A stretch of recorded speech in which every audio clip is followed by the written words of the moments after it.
who is your tribal chief? Roman Reigns or Solo Sikoa?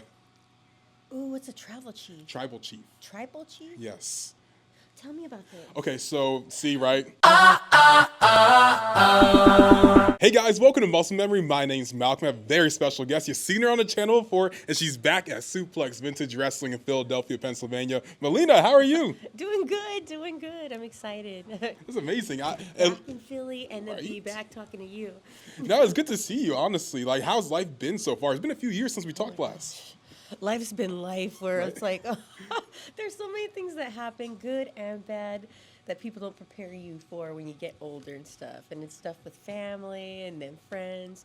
But ultimately, like, I'm alive, everything's good, and have a lot of support. So thank you guys for that. And there's a lot of support outside right now because you're over here, SVW. The fans are lining up in order to meet you, of course. Got all your pictures here, merchandise here. I want to talk about the last time you wrestled in Philadelphia. It was a 6-woman tag team match. It was you. Really? Yeah, it was. It was on Raw. It was you. I believe it was. Beth had to be in it, right? Beth was not in it. No, Jillian, Kelly. Okay, so. Ooh, I actually have my notes here. Whoops, gotta look at it. So it was actually you, Gail Kim, and Natty. Oh, Yeah. team. And the tag against Maurice, Alicia Fox, and Tamina Snuka. Oh, wow. Yeah. Do you remember that match? No, now I want to see. I'm like, what happened? Let's assume you probably won. Better. Of course you did. Oh, did we? Who knows, man? Tamina's strong. She is. What's like your favorite like wrestling memory? Like when you think about your career overall, you're like, I really was proud of that moment. You know what? Even though like I couldn't remember that match right now, and it's like I want to watch it. All of it was always fun because I was talking to somebody and I was saying how we kind of had moments of sadness, like what is this amounting to? Are we ever gonna like fulfill our dreams type of deal because we get our times cut, or we have to do like a silly match like that was just, it took away from everything that we were working so hard for. So you kind of get discouraged at moments, but then we always, even if we had moments of not liking each other, disputes, whatever, we always came together, especially in the ring, to support each other and to do our best. And those were always fun moments, whether I remembered them or not, It's amazing. And obviously Philadelphia, home of ECW. So there was a segment, it was you, Kelly, and you guys are dancing with Mick Foley. Why you gotta bring up the worst one? But I was thinking more like... He loves it, though. He always tries to recreate that moment whenever he gets me and Kelly together. And I'm like, no, Mick. Like, you have no idea how I was just like... cringing inside to do that. I was like, But more like, think about how Mick Foley was dancing, though. Like, do you remember how he was dancing? So, little shuck and jive? It was so cute. But you know what? He could get away with that. He could do it whatever he wants because he's Mick Foley. He's Santa Claus. Do you remember your time, like, just being part of, like, WWE's version of ECW? Like, do you have any memories from that? I remember there was a tag match between... the Hardys and Eminem. Yeah. And I remember John drop kicking me squaw in the face. And I was like, thank you, hon. Thanks, man. You've been a part of so many like historic moments in WWE. You're actually part of the first I Quit match. It was at One Night Stand, 2008, you and Beth Phoenix. That match by itself obviously holds history because it's the first women's I Quit match in WWE history. Which is, yeah, it is, yeah. Wow. You gotta check the internet, it's right there. You guys were the first ones. What did it feel like to be a part of that moment? Because that is a historic match. It was really great. It's just so funny because I tried to describe how I wanted the finish to go, and I kept describing it to everybody. This is what I can do, and this is what she's going to do to me. And nobody saw what it was until it happened, and they're like, well, you should have told us. We could have had a mic right there, and da-da-da-da-da. We could have had the cameraman go inside and then shoot you, as you said, I quit. But I told you guys, and nobody wanted to listen to me. They're just like, oh, whatever, Melina. Yeah, she plans you backwards. I was like, okay. Not that they were like that, but it felt that way, Yeah, no, of course. You had a really iconic entrance coming to the ring with the paparazzi and the splits. Who came up with that entrance? I did. Oh, the paparazzi part, I believe it was more so Joey, because John came up with he had the whole fur coats. He was so happy. I remember He went to, I don't know if we went together or if he went to Melrose on his own or something like that. And then he came back and he had a bunch of fur coats. He's like, we should wear these. And then Joey just kind of like started looking at it, like trying to figure it out. And he's like, okay, yeah, yeah. And then we'll have like the red carpet and then like paparazzi. He's like, we'll have some of the guys do it. And everybody just started putting it all together. Yeah. But I really didn't have my thing until they kind of put me on the spot and said, okay, Melina, you got to think of something. You got to think of something sexy. And they're all coming up and they're trying to be sexy. And I was like, how about this? And they just dropped. Like, do that every time. And I was like, okay. But who, I didn't realize when I did it, that's how clueless and naive I was. I mean, how was I supposed to know that would be my thing, like my trademark? It is, yeah. And that people would be that nuts where you see people in Italy almost breaking the barricade to see the entrance. Like, I really had no clue that would be so big. Were you ever nervous to do the splits? You're like, I don't want to miss this one because the floor is hard. No, it never occurred to me that I would fall until I fell. Oh, and then when I fell, I was like, oh, I'm surprised that didn't happen more often. Right. But what I was nervous about and awkward about was the fact that I was wearing a skirt. And that was so uncomfortable. That's why when John would, when we turned, stand in front of you? Yeah, he'd stand in front of me. I was like, thank you.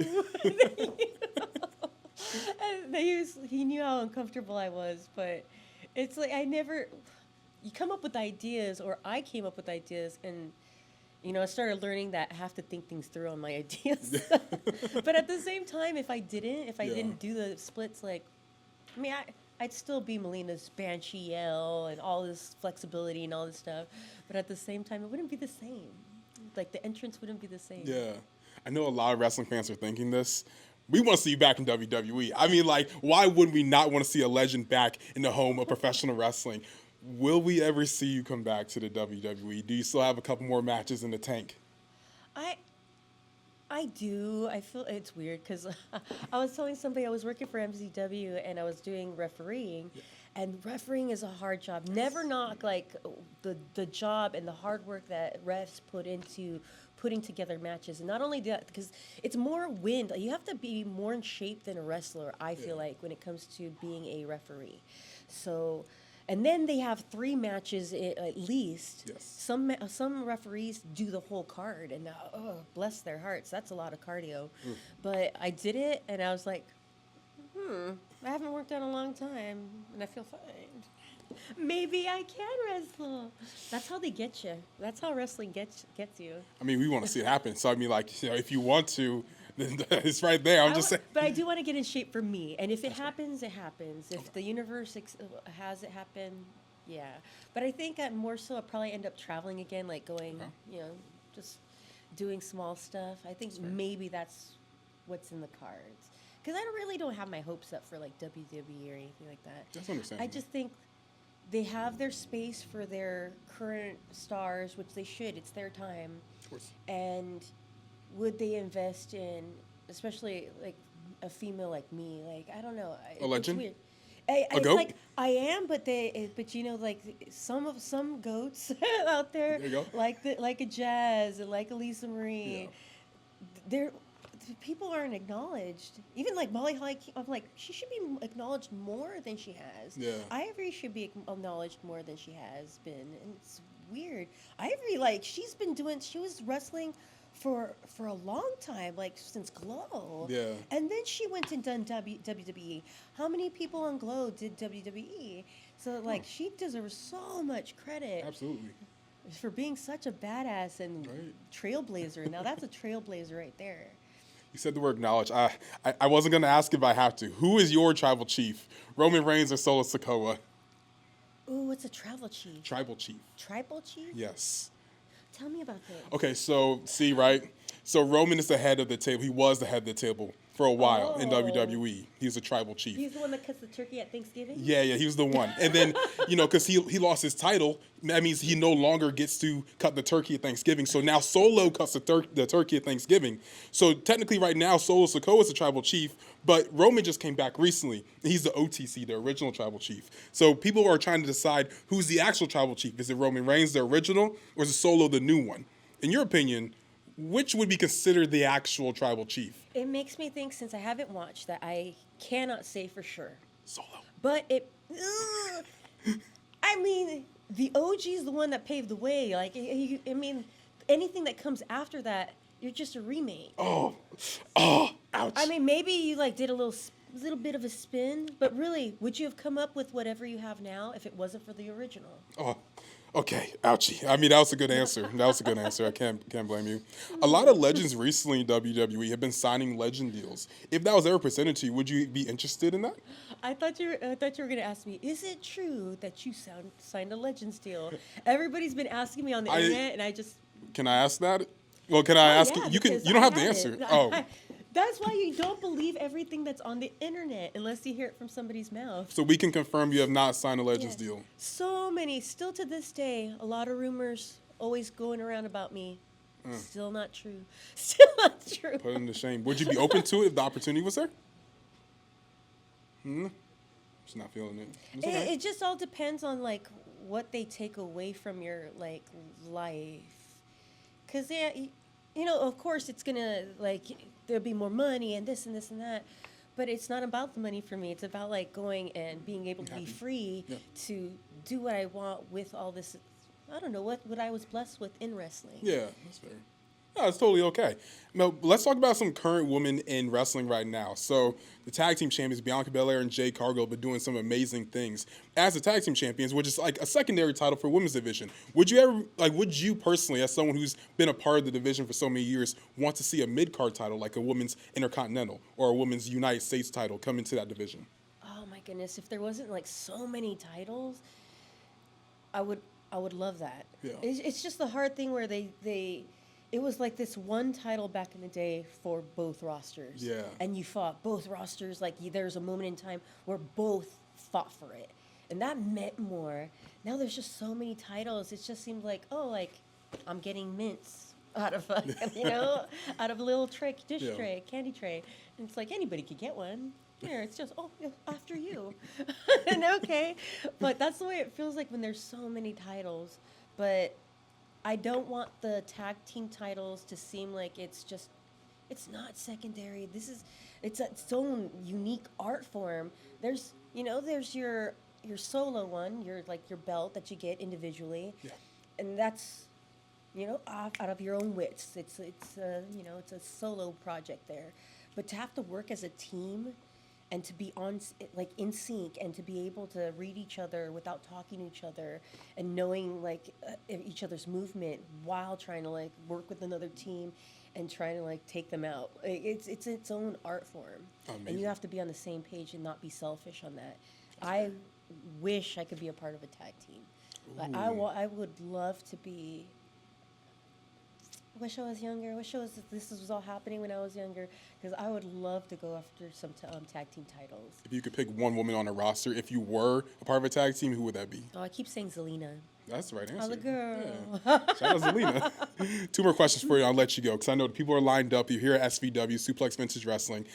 Someone that you interacted with in the Royal Rumble when you returned was Sasha Banks. She's been doing great stuff in AEW. What's your thoughts on her? What's your thoughts on her run in the company so far? Oh, is she? Good. Yeah, then. current TBS champion. Good. So they're mid-card champion. Because in my mind, I'm thinking that she has a lot to teach. Yeah. And that's a thing where when you're working in the ring, you have to work with a veteran who can show you a lot. It doesn't always have to be verbally. They show you by working with you in the ring. And then in that way, you can learn so much. Yes. So I think it's a brilliant move to have her be there. Yeah. And if she's she's spearheading the whole entire roster, the women's roster, then that makes complete and utter sense. Yes. And I'm proud. That makes me happy. Good. Last question for you, Melina. What do you want your legacy to be when it's all said and done? I guess I hope that when it's all said and done, wrestling-wise, I hope people just see the hard work that gets put in there. It's not about the moves. It was never about the moves for me. And that's why I think a lot of people before me who taught me were proud of me, because they all told me, don't go to the top rope, Melina, work smarter, not harder. Everything they instilled in me, I learned, and I applied it to the way it was originally supposed to be. And I take pride in that. It's the story that gets told in there, and being able to work with anybody no matter their experience level and making magic happen. Yes. It's not about if, oh, they're green, oh, they're crap. They're only crap if you're crap. Like, you hide their weaknesses, you bring out their strengths. It's all an art form. And it took, when it hit me, when I realized this is what it's all about, it's so, to me, it's just so beautiful. Yeah. And I love being able to be that person that could take something small and make it big. Yeah. To bring out the best in other people, and it's not about me. I feel like in my matches, I'm not the shining star, because I'm not meant to be the shining star. You are. Thanks. It's us together. It's the story. It's the match. It's like, you don't know what's going to happen, because you really don't know if I'm going to win or not. That was the beauty of it. You don't know what moves I'm going to do. They're like, what the hell did she just do? I love that. To me, that's what I wanted to see. That's amazing. That's amazing. Well, Melina, thank you so much for your time. I know we're here at Suplex Vintage Wrestling. I know you're doing a bunch of signings in here, New Jersey, and whatnot. Where can they find you on social media to make sure they can come meet you, get autographs, and, just see your wonderful self? RealMelina.com. So most of my socials are at RealMelina, but go to RealMelina.com and you'll find everything you need across the web on there. Amazing, amazing. Guys, my name is Malcolm here at Suplex Vintage Wrestling. This is Muscle Memory, and we're out. We going up like 1,000. I'm a flex just like a muscle man Malcolm. We going up like 1,000. I'm a flex just like a muscle man Malcolm. When it just like 1, 2, 3. If you like the channel, this will squeeze. If you like the channel, this will squeeze. If you like the channel, this will squeeze. Hey.